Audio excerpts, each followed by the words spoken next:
Comédia à l'ESSEC a l'honneur de vous présenter un épisode de C'était mieux avant. Il s'agit de l'enregistrement d'une conférence que donne un ancien ou une ancienne membre de Comédia pour l'association et qui présente un parcours post-ESSEC atypique, le plus souvent versé dans le monde du théâtre et de la culture. L'idée est donc de mettre en lumière des parcours inspirants qui sortent des sentiers battus de la finance ou du conseil. Si tu te poses des questions sur ton orientation post-diplomation et si tu ne te reconnais pas toujours dans les modèles classiques de réussite de l'ESSEC, alors cette conférence est faite pour toi. Ce qui me plaisait beaucoup, je pense, dans le théâtre, c'est l'aspect un peu humain et on raconte des histoires et ensuite des trajectoires de personnes précises et on essaie d'étudier des comportements assez sociologiques. Pour notre 5e épisode, nous accueillons Colline Chaplet, diplômée de l'ESSEC en 2019. L'année dernière, sa vie a pris un tournant tout théâtre et aujourd'hui, elle prépare les concours des écoles de théâtre. Je vous laisse la découvrir. Alors déjà, je suis ravie d'être là et de pouvoir renouer avec la petite communauté ESSEC. Donc, moi, je suis un peu comme... je suis très, très récemment diplômée. J'étais diplômée en juillet dernier. Je présente un peu mon parcours et puis où j'en suis par rapport au théâtre. J'ai fait une prépa... Après le lycée, j'ai fait une prépa BL. Je savais pas ce que je voulais faire. J'hésitais un peu à faire une école d'art. J'aimais beaucoup l'art plastique et puis j'aimais beaucoup le théâtre, mais je me sentais pas de choisir un peu précisément. Donc voilà, prépa BL, la philo, la litté, la socio me passionnaient, mais je voulais pas choisir entre les trois et du coup j'ai pas continué dans la recherche. J'ai présenté les écoles de commerce que j'ai eues, mais c'était vraiment un peu à contre-cœur en me disant bon bah à défaut de faire de la recherche, je vais faire une école de commerce, au moins ça me poussera un peu à l'action et c'était un peu ce qui me manquait dans les perspectives des écoles normales ou de la fac. Et puis après, à l'ESSEC, c'était un peu une année dure. Enfin, j'ai un peu mal vécu quand même ma PI. Les seules réjouissances, c'était Comédia. Enfin, vraiment les répétitions et ça et puis les ateliers PQPM aussi. Donc, au bout d'un moment, je me suis dit bon, est-ce que c'est suffisant pour rester pendant 5 ans dans une école? J'hésitais plusieurs fois à partir et puis je me suis dit que non, j'allais au moins attendre la fin de l'année. À la base, je me disais vraiment je vais attendre le premier stage et puis si vraiment au bout d'un an ça va pas, je vais pas rester. Enfin, je changerai et j'irai en fac de socio. Et puis finalement j'ai fait un premier stage dans une fondation qui s'appelle la Fondation Culture Espace. J'ai cherché ça directement en candidature spontanée.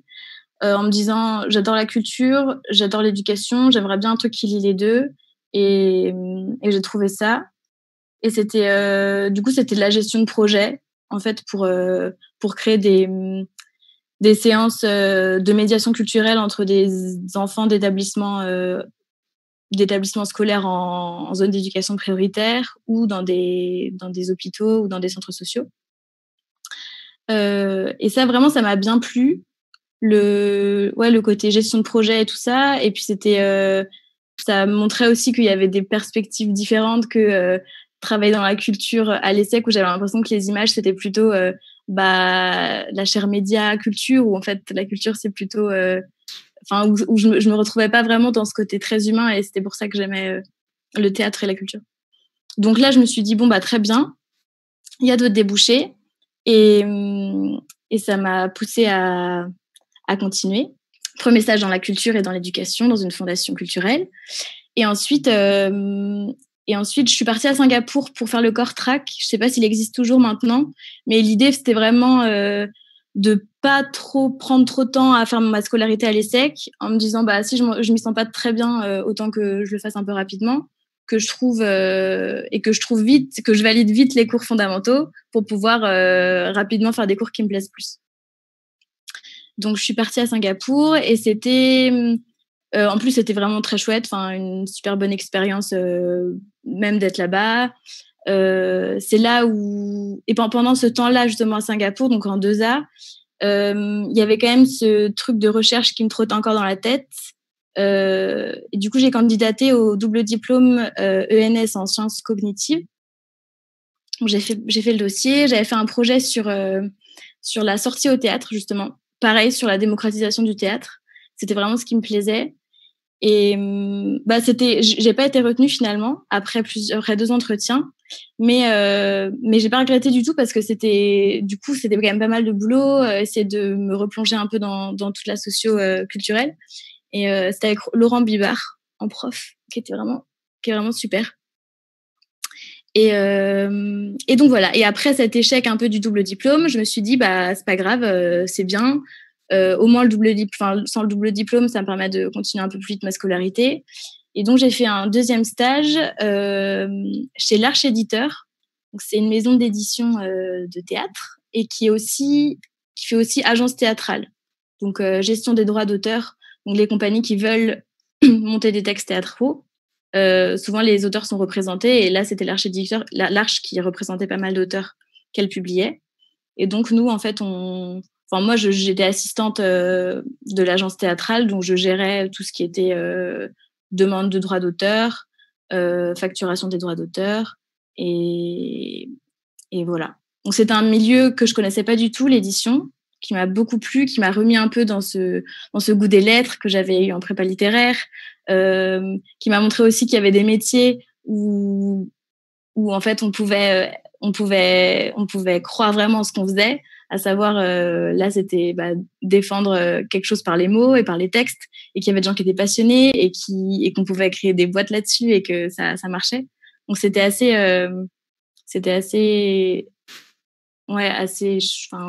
inspirant.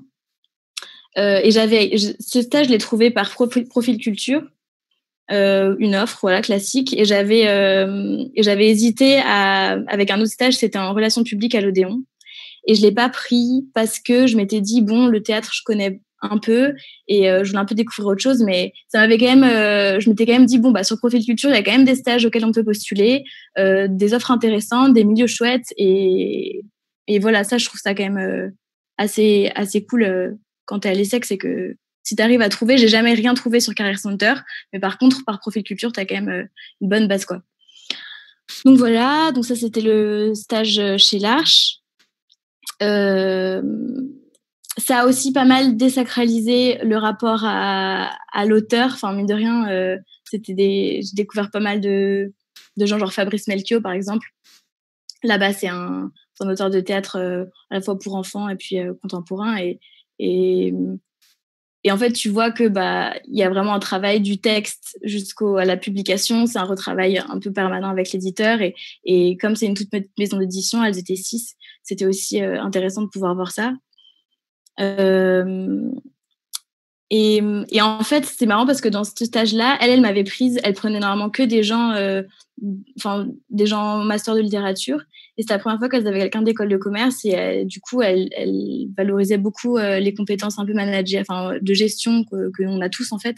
Et alors du coup, ça me plaisait parce que j'avais l'impression d'être utile. Et en même temps, je sentais que j'étais pas exactement là où je voulais être. Enfin, je voulais pas non plus faire que de la gestion, même si c'était dans un environnement qui me plaisait et tout ça. Je me rendais compte que je recevais tous les dossiers de production des spectacles qui se montaient, et en fait je passais énormément de temps à regarder un peu les parcours des gens, des comédiens, des comédiennes, des metteurs en scène, savoir par où ils étaient passés, un peu comment on faisait pour aller là-dedans, et du coup je me disais ok, en fait je te crame toi-même quoi, tu vas vers ça, et voilà. Et en fait c'est cette même année où il s'est passé un peu 2 choses. La première, c'est que on m'a proposé de jouer dans une pièce un an et demi après. Donc à chaque fois, de toute façon, quand les pièces professionnelles, ça se fait quand même très tôt à l'avance. Donc du coup, j'ai accepté en me disant ok, en fait, dans 1 an et demi, je serai diplômée de l'ESSEC, je pourrais jouer dans une pièce professionnelle, et au moins ça m'assure un peu que je me ferai pas avoir entre guillemets à trouver un stage de fin d'études, et puis en fait à me dire je continue là-dedans. Donc ça c'était la première chose, et ce qui m'a poussée à du coup mettre les bouchées doubles sur ma formation théâtrale en tant que telle. Donc je me suis inscrite on était en novembre, donc c'était l'année était déjà commencée, donc je me suis dit je peux pas m'inscrire dans des conservatoires classiques parce que j'ai envoyé des candidatures, mais à Paris ils voulaient pas. Et finalement le conservatoire de Cergy a accepté de me prendre en milieu d'année, donc ça c'est pareil, c'est quand même un truc bon à savoir autant tester si ça intéresse. Et puis, généralement, c'est possible. Tu passes une petite audition, tu passes une scène, et puis voilà, t'intègres un cours. Et c'était chouette du coup de découvrir, de faire du théâtre avec d'autres gens qu'avec Comédia, juste pour voir aussi comment ça se passe dans un autre environnement, avec des gens qui sont pas de l'ESSEC.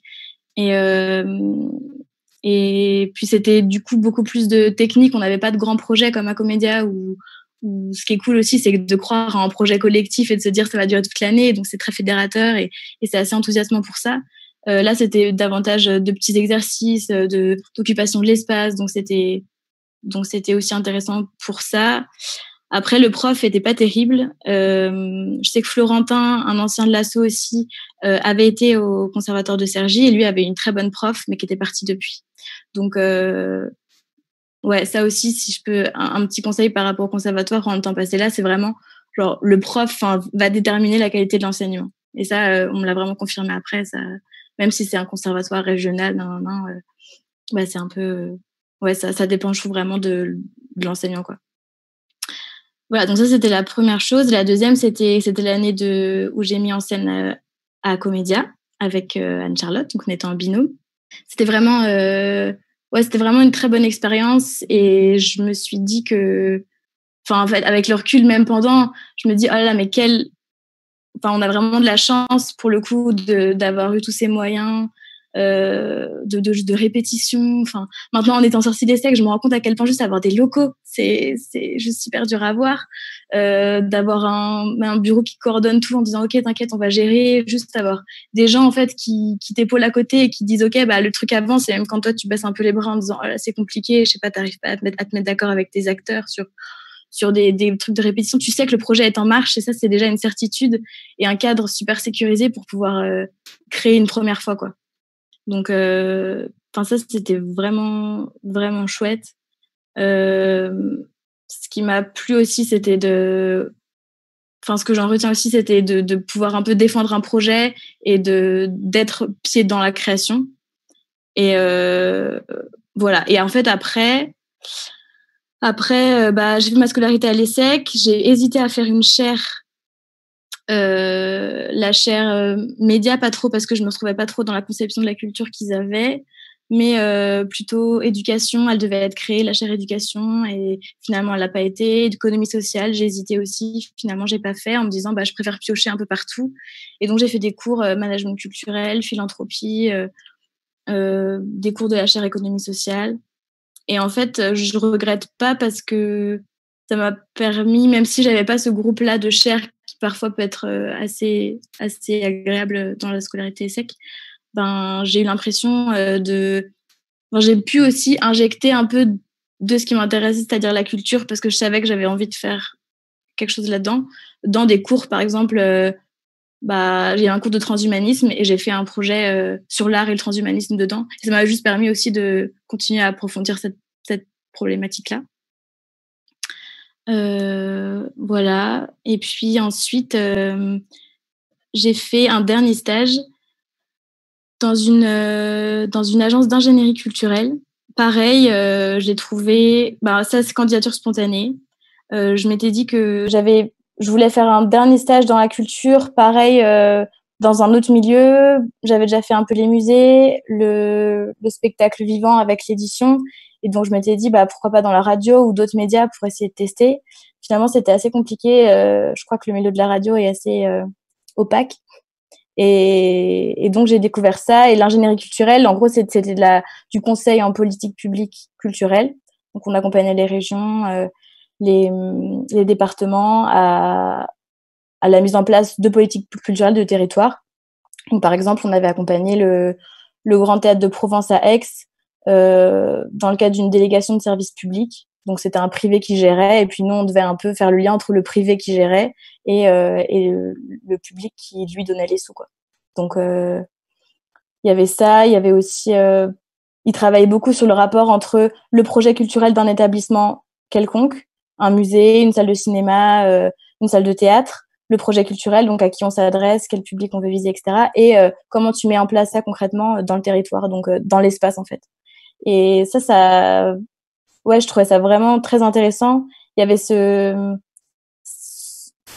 ces méthodes aussi de consultation, donc ça se base beaucoup aussi sur une partie enquête, entretien avec les populations, avec les associations locales, avec tout ça, une partie vraiment écoute, et ensuite on retranscrit. C'est des méthodes de conseil, mais là c'était assez sociologique en fait. Et comme c'était aussi ce qui me plaisait beaucoup, je pense dans le théâtre, c'est l'aspect un peu humain, et on raconte des histoires et ensuite des trajectoires de personnes précises, et on essaie d'étudier des comportements assez sociologiques. Du coup là, je trouvais ça assez chouette. Voilà, c'était à Paris aussi. Et puis voilà, après ils m'ont proposé de rester, mais moi comme j'étais engagée dans ce projet de compagnie, j'ai dit que je pouvais pas et qu'on se recontacterait l'année prochaine. Et après donc j'ai eu cette expérience dans une troupe, c'était à Strasbourg, donc on avait 6 semaines de répétition, on a fait 15 dates dans le Grand Est. Et en fait, c'était donc un changement total de quotidien pour moi, parce que je venais d'être diplômée, je venais de faire mon stage, et puis d'un coup, j'étais projetée dans ce milieu-là où les gens, c'était des professionnels, donc ils faisaient ça depuis souvent des années. J'étais la plus jeune. Mais en fait, c'était déjà assez émerveillant de pouvoir se dire, OK, c'est un métier, on peut être payé pour faire ça. C'est un peu bête, mais juste tu sors de 5 ans d'ESSEC où tu as l'impression que tu dois quand même, que le travail, c'est quand même un peu des contraintes et tout. Et là, tu disais, OK, en fait, ça, c'est déjà fou.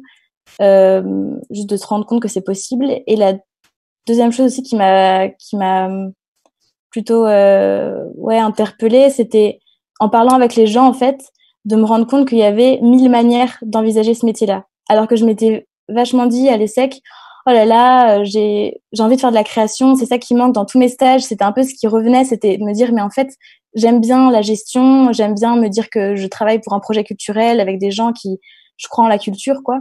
Mais j'avais pas assez il y avait pas assez de création, quoi. Je passais parfois des heures sur un PowerPoint à essayer de le faire beau, et en fait, les gens me disaient, mais écoute, on s'en fiche.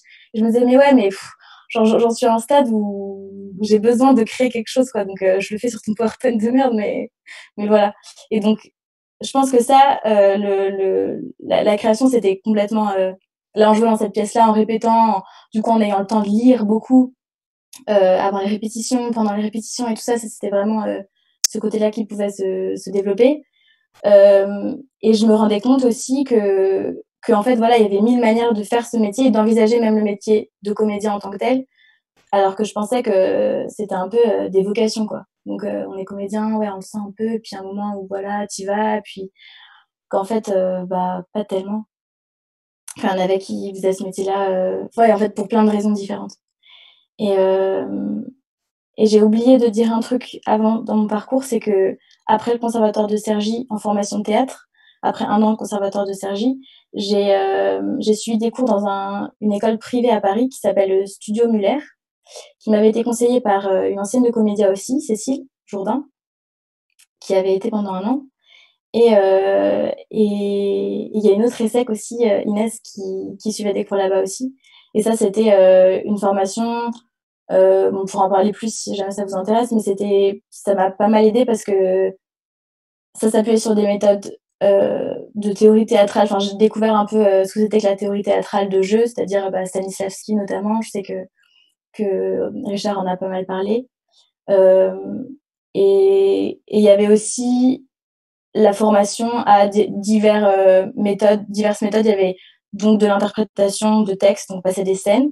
Et puis il y avait aussi des profs. Il y avait un prof de mime, il y avait un prof de jeu face caméra, il y avait un prof d'impro. Et donc on faisait des petits modules comme ça de 3 semaines de jeu. Ensuite, 1 semaine où tu avais cet intervenant-là qui te formait un peu au mime. Et puis après, on revenait au jeu. Et ça, c'était aussi super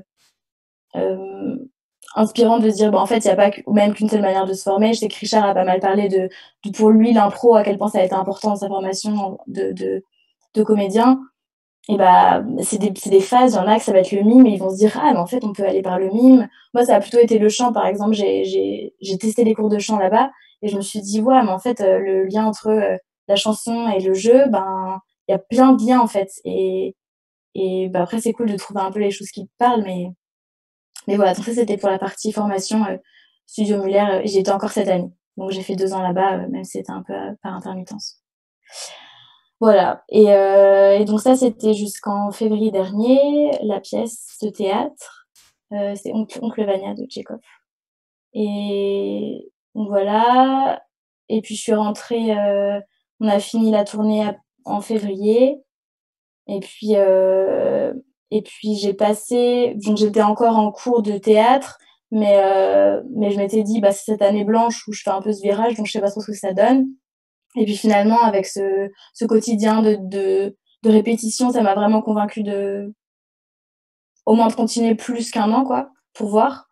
J'ai passé les concours des écoles nationales de théâtre, parce qu'en fait, il y a une limite d'âge qui est souvent autour de 25 ans. Et donc, en côtoyant un peu les gens me disaient, mais vas-y, passe-les, parce que on sait jamais. Et puis, après, tu regrettes, etc. Donc, j'ai fait ça. C'était assez éprouvant, parce que c'était assez éprouvant. Mais une bonne expérience. Et du coup, en fait, le confinement est arrivé au moment où j'étais encore en train de passer les concours. Et, voilà, donc 2 mois où j'avais pas vraiment d'ancrage, j'avais pas de troupe vraiment fixe parce qu'on avait fini les répètes. Je me suis aussi un peu demandé, ce que j'allais faire après.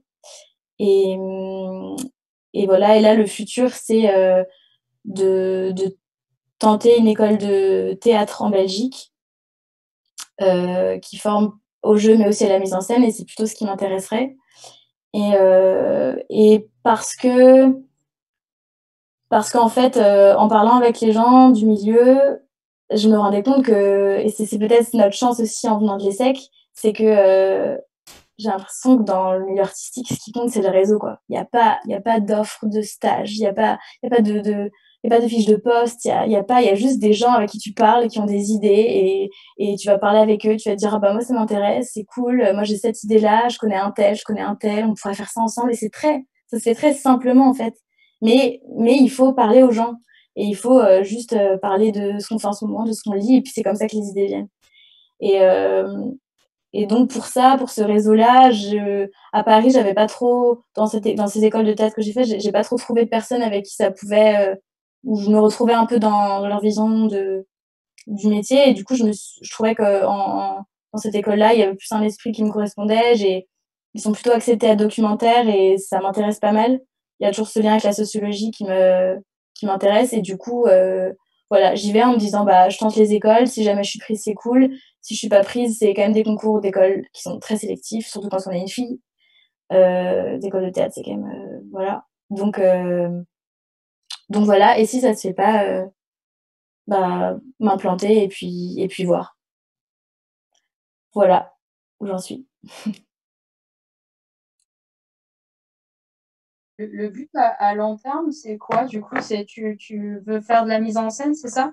Genre dans 10 ans, dans 15 ans, tu veux continuer à faire de la mise en scène ou du théâtre en Oui. général? Est-ce que c'est une expérience que tu aimerais tenter, mais c'est pas ce dont tu veux vivre, quoi? Bah, en fait, j'ai pas vraiment, j'ai pas un plan précis à 10 ans. Je me dis pas, j'ai envie d'arriver là. Enfin, je te disais en plus, c'est pas vraiment vrai, mais ce que je me dis, c'est que là, ça fait 5 ans ou 6 ans que j'ai fait un peu des choses par raison, en me disant ça va être un bagage pour pouvoir après m'assurer de la suite, des compétences en gestion et tout ça. Et que maintenant, bah, je me dis, j'ai envie de foncer dans vraiment juste une formation artistique pure. Et donc, en tout cas, en tentant cette école ou en me disant, bon, bah, je vais essayer de rentrer en contact avec des gens qui sont du milieu, c'est oui, essayer je sais pas, d'être assistante à la mise en scène pour continuer à potentiellement faire la mise en scène après. Mais là, je me sens pas, tu vois, je pourrais là me lancer et me dire, bah, je lance une pièce. En soi, j'ai eu l'intermittence parce que j'ai donné des ateliers dans des collèges, des lycées. Donc, je pourrais me dire, bah, vas-y, on se met ensemble, et puis on crée une pièce et puis je mets en scène. Mais là, tout de suite, je me sens pas de le faire. J'ai encore besoin juste de voir ce qui existe, de parler avec des gens qui ont fait ça depuis un peu plus longtemps et puis de voir comment ça peut se faire. Mais mon idée, c'est ouais, de passer par l'artistique vraiment pendant, je sais pas, peut-être 5 ans, 10 ans, peut-être. Et puis ensuite, je pense pas que j'y resterai toute ma vie parce que ce que j'aime beaucoup, c'est la transmission, la fédération autour d'un lieu. Euh, et je pense qu'à terme, faire que de la création, il y a la sécurité. Enfin, je pense qu'à terme, c'est quand même des métiers qui sont assez usants. Tu vois, de passer de création en création, surtout quand tu es tout seul. Et c'est pour ça que j'aimerais bien essayer de trouver des gens pour créer un collectif ou quelque chose pour pouvoir, créer ensemble. Bah, comme font les Jean-Michel, par exemple. C'est quand même une force incroyable de pouvoir se dire: «OK, on est ensemble et puis on pense des projets ensemble». Et du coup, à terme, je sais pas, peut-être aussi après revenir dans un lieu type 104, des lieux un peu multidisciplinaires autour de l'art en général, mais plus implantés dans un territoire parce que je sais pas, je trouve ça important dans le enfin, en tout cas, moi, ça me parle dans la culture. Donc voilà.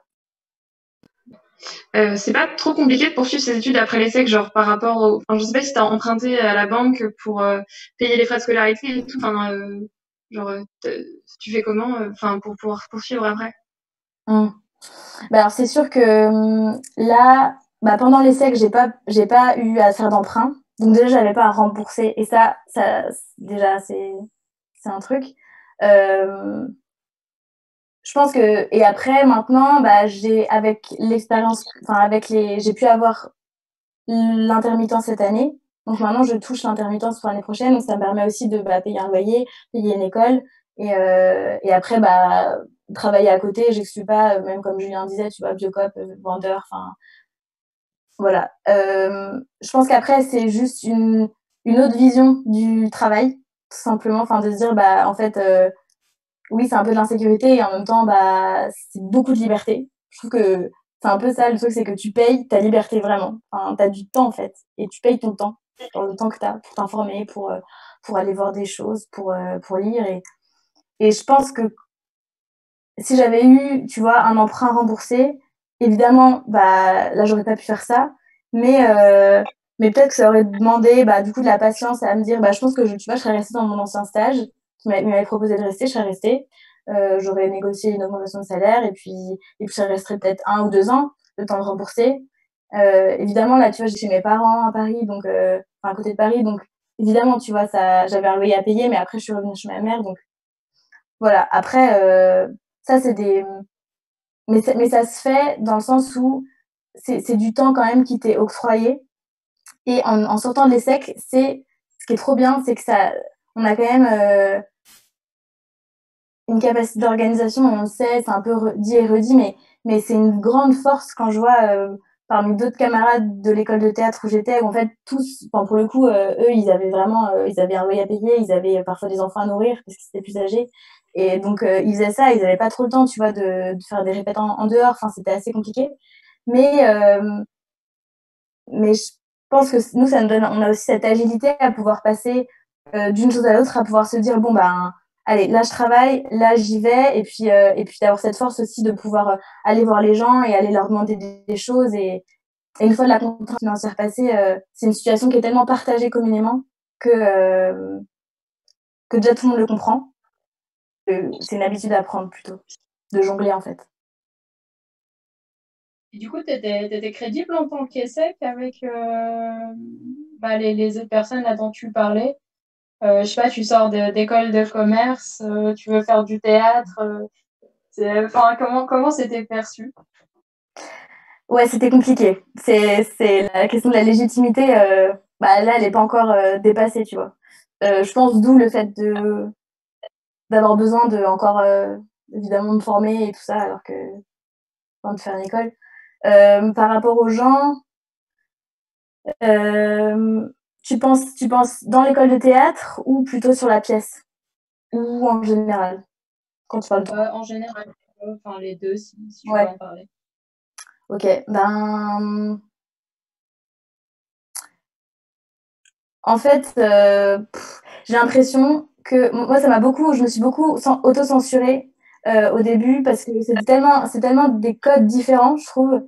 Le milieu professionnel, enfin, de l'ESSEC où on nous apprend aussi en stage à être un peu guindé, à bien se comporter, enfin, à intégrer vraiment des codes sociaux, à mettre sa sensibilité aussi de côté parce que c'est du privé, c'est de l'intime et on est au travail. Alors que dans une troupe, ben juste c'est l'inverse en fait. T'arrives et moi je me sentais limite, je voyais que j'avais intégré des codes de bienséance, un peu genre bonjour, oui non non, tu poses pas trop de questions au début, tu vois, tu t'es assez pudique et tout ça. Et donc en fait, dans ces milieux, c'est tellement plus humain que directement, mais au bout de 2 jours, tu peux. Enfin, et d'ailleurs, on le voit à Comédia aussi. Enfin, dans les premiers jours, tu vois directement que tu as une chaleur un peu humaine et que les gens sont. Je sais pas, on partage un truc et puis les liens se font beaucoup plus facilement.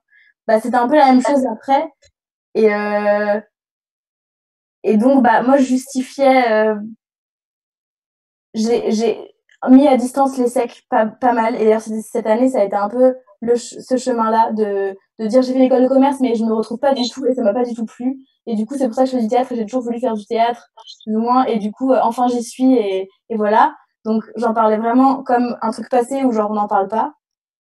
Et maintenant, en fait, il n'y a pas de honte parce que même les gens qui font du théâtre depuis, en fait, après le bac, par exemple, ce serait ça, en fait. Ce serait une légitimité inférieure par rapport à des gens qui en auraient fait après le bac, qui auraient fait une école de théâtre, un conservatoire ou quoi, et puis qui pourraient continuer. Ben, même ces gens-là, ils savent pas, enfin, je veux dire, il y a plein de. Les gens qui. Enfin, ils sont toujours en train d'apprendre, et voilà, c'est ça. C'est que c'est un métier, je trouve, où tu es toujours en train d'apprendre. En tout cas, comédien, même metteur en scène, ça remet complètement, je trouve, en cause, enfin, en question,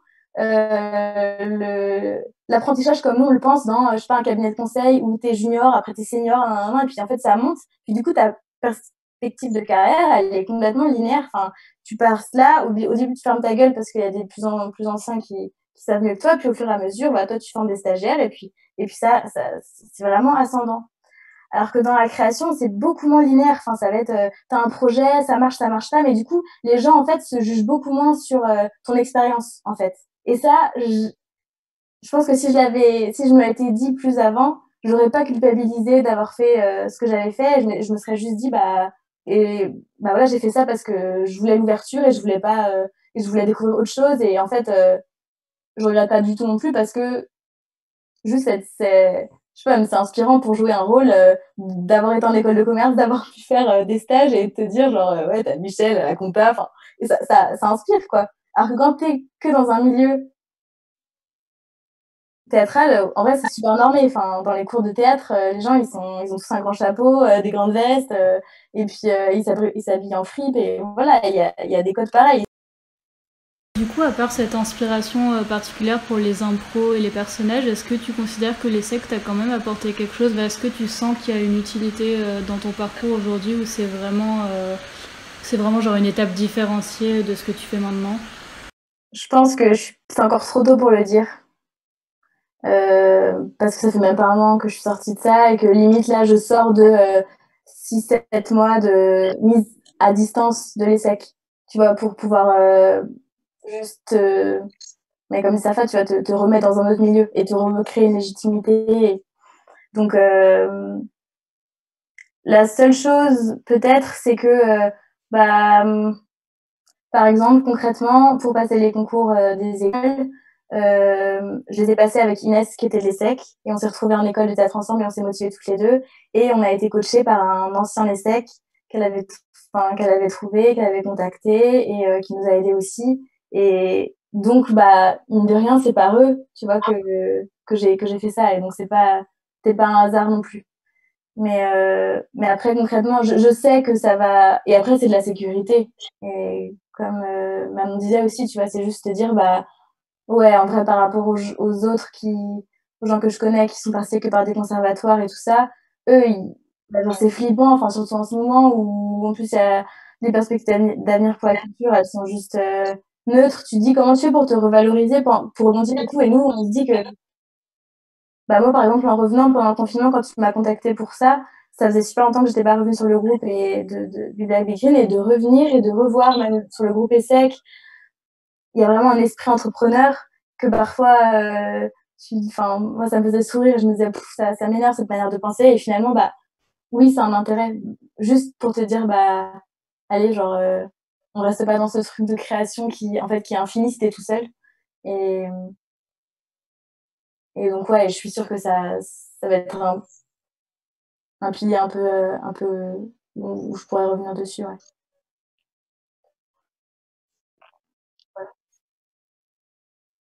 parlais de cet esprit d'entrepreneuriat qui t'énervait parfois. Est-ce que tu considères que si tu deviens metteuse en scène, est-ce que tu considères que l'entrepreneuriat est comparable avec cette expérience de mise en scène par rapport à ce que tu as déjà pu faire à Comédia?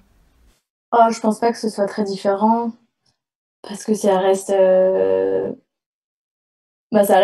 tu as une idée et tu veux le mettre concrètement en application et tu te demandes comment il faut faire, par quoi tu commences et puis tu organises ton temps et puis tu contactes des gens, tu fais un plan et tout ça, mine de rien, même s'il n'y a pas des mots dessus, finalement, c'est plus le mot qui m'énervait et tout le verbage autour de ça et puis le fait qu'on ne le remette pas en question aussi, qu'on dise genre il faut l'esprit entrepreneur, l'esprit pionnier, et puis on ne sache même pas ce que ça veut dire et puis c'est plus ça en fait, mais dans le concret, évidemment, enfin en fait, je pense que ça, évidemment, c'est ce qu'on faisait quand on était en scène. T'es obligé de t'organiser, t'es obligé de planifier ton année, t'es obligé de planifier tes auditions, de faire des plans, puis de voir que tes plans ils sont bouleversés, puis de voir que t'as pas fait ça pendant ta répète, donc il faut que tu revoies tes plans d'après. Enfin, donc et c'est ce que font les metteurs en scène, même s'ils n'ont pas fait d'école de commerce en fait. Et c'est ce que font les directeurs de théâtre, même s'ils sont pas diplômés d'école de management, et c'est ce qui leur manque aussi parfois. Mais c'est ce qu'on apprend, et je pense que c'est peut-être ça aussi qui m'énerve peut-être dans les discours qu'on entend en école de commerce, c'est que tu as l'impression que nous, vu qu'on a eu ces enseignements-là, on sait faire. Alors qu'en fait, c'est quand même des disciplines, je veux dire, là, dans ces milieux du théâtre, mais les gens savaient faire ça. Enfin, j'étais pas la seule à savoir le faire, quoi. C'est pas parce que j'ai sorti l'essai que ça va. Moi, je savais organiser et je savais m'organiser mon emploi du temps de travail et tout. Enfin, non, les gens, en fait, l'ont appris juste sur le tas. Mais nous, on a fait une école pour ça, mais il y en a d'autres qui l'apprennent tout seuls, en fait.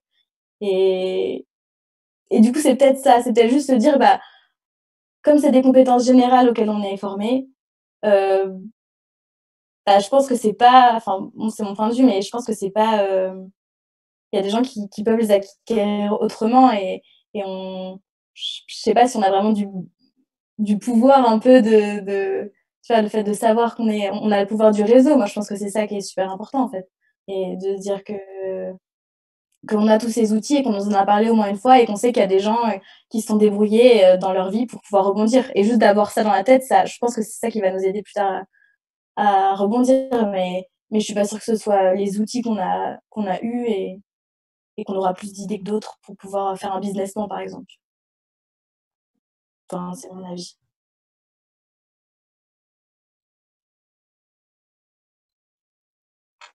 T'en es où du coup niveau réseau? Est-ce que tu reprends un peu contact avec les SEC? Est-ce que je sais pas, t'appelles des gens qui ont fait un peu qui ont fait ces carrières-là dans l'art ou quoi? Est-ce que tu contactes des gens maintenant ou pas encore?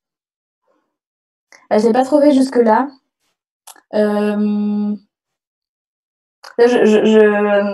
pensais à Chloé, qui en parlait aussi, qui disait qu'elle avait mis du temps à un peu revenir à ce réseau ESSEC. Moi, là, j'ai coupé et c'est limite juste cette intervention-là qui m'a fait revenir un peu dedans. Mais je pense qu'elle a un peu besoin aussi juste de pouvoir un peu te dire, ok, bah, je vais arrêter de penser dans ce cadre-là et je vais essayer de voir comment ça se passe autrement, ailleurs. Mais donc, je l'ai pas fait pour le moment. Mais après, par exemple, là, le fait d'entendre les témoignages des anciens, je me suis dit, ah bah, ça, c'est détendant en fait. Et je pense que c'était peut-être une erreur aussi de rester trop dans ce truc ok, maintenant, remise en question personnelle, virage personnel, donc vas-y maintenant, genre, coupe avec tout, et puis que tout seul, on n'arrive pas en fait, on n'arrive à rien. Et qu'il y a plein de gens qui ont vécu la même chose, et après, il y a différentes manières, il y a des gens qui sont plus à l'aise. Margot qui parlait aussi de contacter les gens sur LinkedIn, que ça se faisait très facilement et que c'était cool. Moi, j'avoue que je suis moins à l'aise avec ça.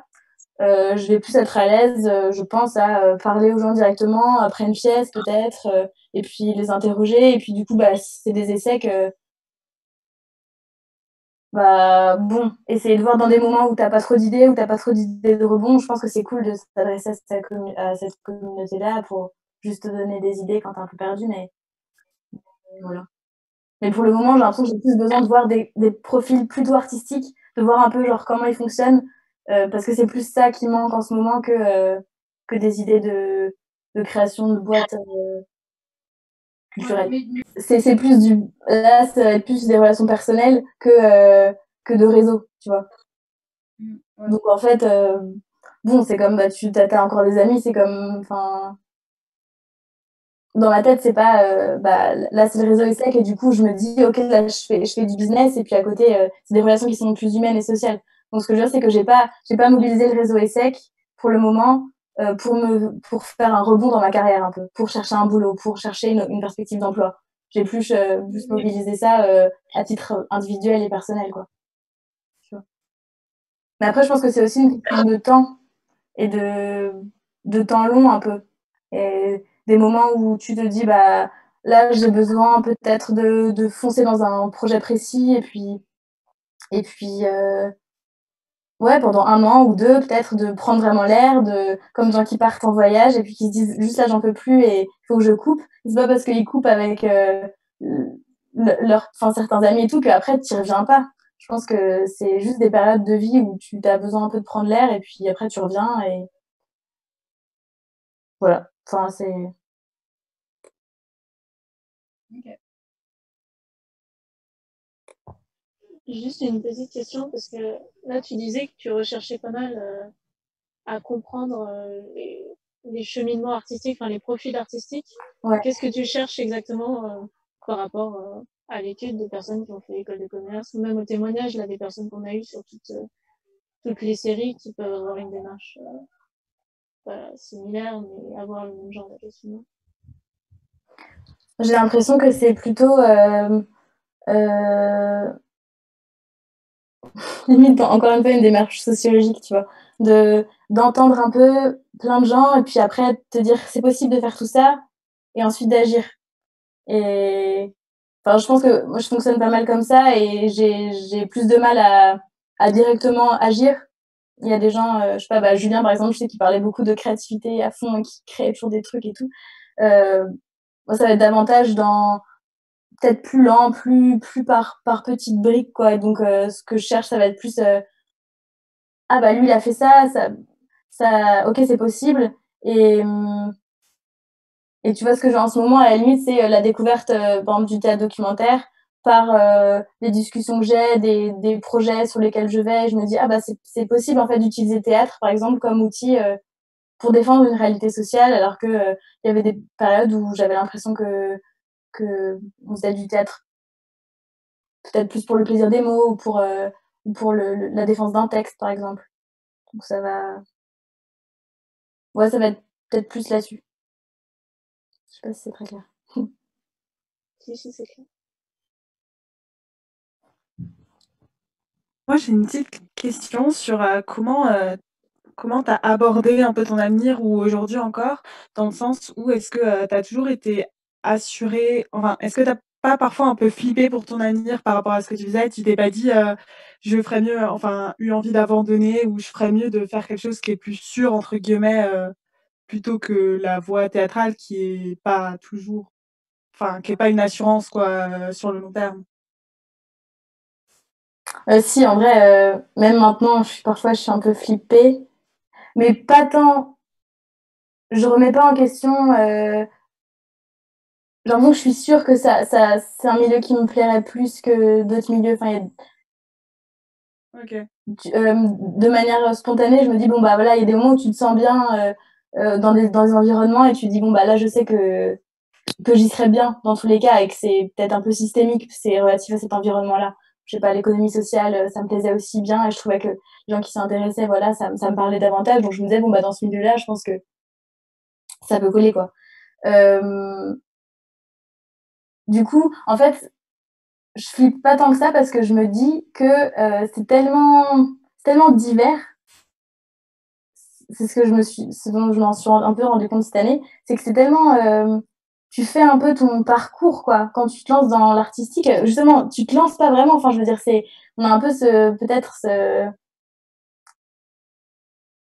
cette perspective de dire, bah, si t'as pris cette voie-là, après, ce sera terminé et ce sera très dur de rentrer. Il y a plein de gens plein de gens qui me disaient, mais dis donc, c'est super courageux. Mais après, bah, pour revenir, ça va être compliqué, là, si tu fais donc un an, bah, après, tu continues. Donc, tu continues jusqu'à quand? Jusqu'à 2 ans. Puis après, pour revenir dans le système, comment tu vas faire? Alors que, en parlant avec les gens, par exemple, quand t'es comédien, bah, t'es pas vraiment, tu fais pas que jouer du tout, c'est tellement, tu donnes des cours, tu fais du doublage de voix, tu fais des ateliers dans des écoles si tu veux, enfin, parfois t'es musicien, ou parfois tu fais aussi un autre boulot, tu fais du conseil, du coaching, t'es en freelance à côté, tu dessines, tu vends tes trucs, enfin, je pense que c'est plus, peut-être,